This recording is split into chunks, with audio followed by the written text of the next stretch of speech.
Space अपडेटका साथमा डिसोम fibre नेटको connection मेरो टिममेटहरूसँगको साझेदारी जस्तै एकदम भरपर्दो छ। Dish home fibre net.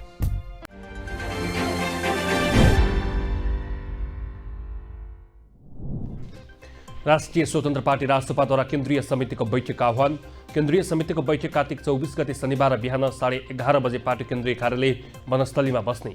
बैठकमा आगामी मङ्सिर 16 गते हुने स्थानीय तह उपनिर्वाचन, समसामयिक राजनैतिक गतिविधि, पार्टीको साङ्गठनिक गतिविधि लगायतका विषयमा छलफल हुने कार्यसूची।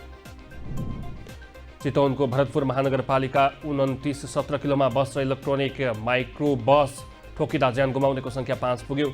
मृत्यु हुने मध्ये गोर्खाको आरुघाट गाउँपालिका 1 मानबुका 42 वर्षीय राजबहादुर गुरुङको मात्रै पहिचान। अन्य 3 पुरुष र 1 महिलाको परिचय नखुलेको जिल्ला प्रहरी कार्यालय चितवनको भनाई। ऊर्जा जलस्रोत तथा सिँचाइ राज्यमन्त्री पूर्णबहादुर तामाङ कान्छारामको कान्छाराम कन्स्ट्रक्सन सहित 1 दर्जन बढी कम्पनी कालो सूचीमा। प्रधानमन्त्री कार्यालय मातहतको सार्वजनिक खरिद अनुगमन कार्यालयले एक सूचना निकाल्दै 13वटा कम्पनीलाई 1 वर्षदेखि 2.5 वर्षसम्म कालो सूचीमा राखेको जानकारी।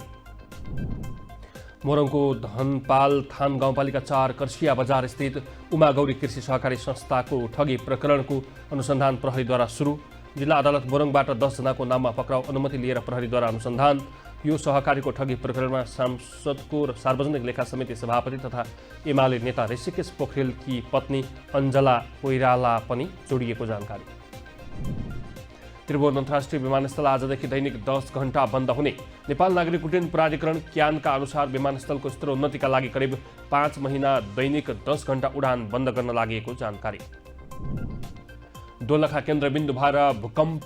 दोलखाको उडान आसपास केन्द्रबिन्दु भएर 4.6 म्याग्निच्युडको भूकम्प गएको राष्ट्रिय भूकम्प मापन तथा अनुसन्धान केन्द्रद्वारा जानकारी।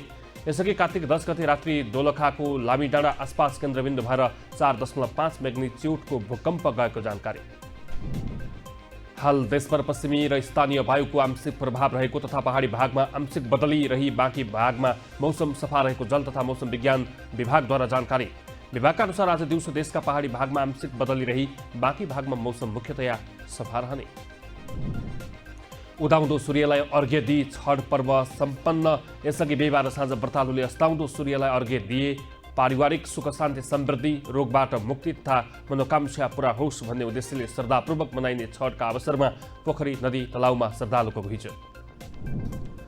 मङ्सिर 16 गते हुने स्थानीय तह उपनिर्वाचनमा सकेसम्म कसैसँग सहकार्य वा गठबन्धन नगरेरै चुनाव लड्ने नेकपा एकीकृत समाजवादीको तयारी।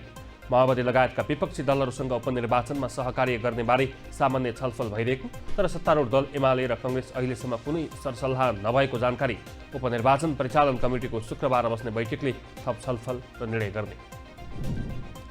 उपनिर्वाचन हुने प्रत्यक्ष क्षेत्रमा राप्रपाले पठायो कमान्डर। 44 पदमा हुने उपनिर्वाचनमा राप्रपाले कुनै दलसँग पनि तालमेल नगरी चुनाव लड्ने तयारी।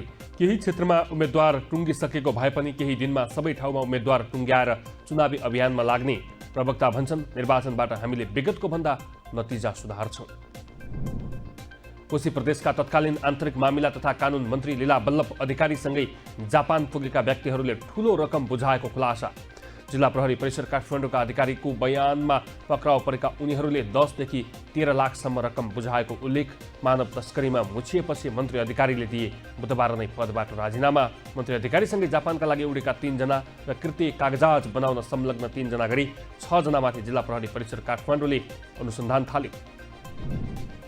गण्डकी प्रदेश सभाका सांसद एवं पूर्व मन्त्री रहेका दीपक मनाङे सर्वोच्च अदालतबाट ज्यान मार्ने उद्योगमा दोषी ठहर भए लगतै सम्पर्कविहीन।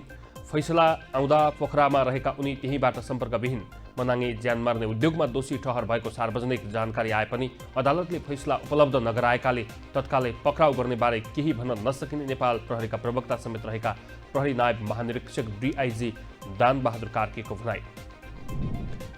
डेङ्गुको संक्रमण वर्षेनी बढ्दै, कोभिडपछि डेङ्गु झनै घातक। प्रत्येक आउटब्रेकसँगै थप कडा रूपमा डेङ्गु प्रस्तुत। गण्डकी प्रदेशमा देशभर देखिएको डेङ्गुका केसहरूमध्ये 50% केस फेला। आगामी वर्षहरूमा झनै चुनौतीपूर्ण बन्ने चिकित्सकहरूको भनाई। अध्ययनसँगै रोजगारीका लागि नेपाली विद्यार्थी विदेशिने क्रम निकै बाक्लो हुँदै। चालु आर्थिक वर्ष 2081-82 को 2 महिना साउन र भदौमा उच्च शिक्षा अध्ययनका लागि विदेशिने विद्यार्थी मार्फत 28 अर्ब बढी रकम बाहिरियो। नेपालका शैक्षिक संस्था र सरकारले विद्यार्थीको भविष्यलाई संरक्षण गर्न नसक्दा युवा पलायनको क्रम झनै तीव्र बन्दै पढाइसँगै काम पनि गर्ने वातावरण मिलाउनु पर्नेमा सरकार लाग्नुपर्ने शिक्षाविदहरूको सुझाव। बङ्गलादेशलाई बेच्दै नेपाली बिजुली आगामी सातादेखि 40 मेगावाट निर्यात हुने।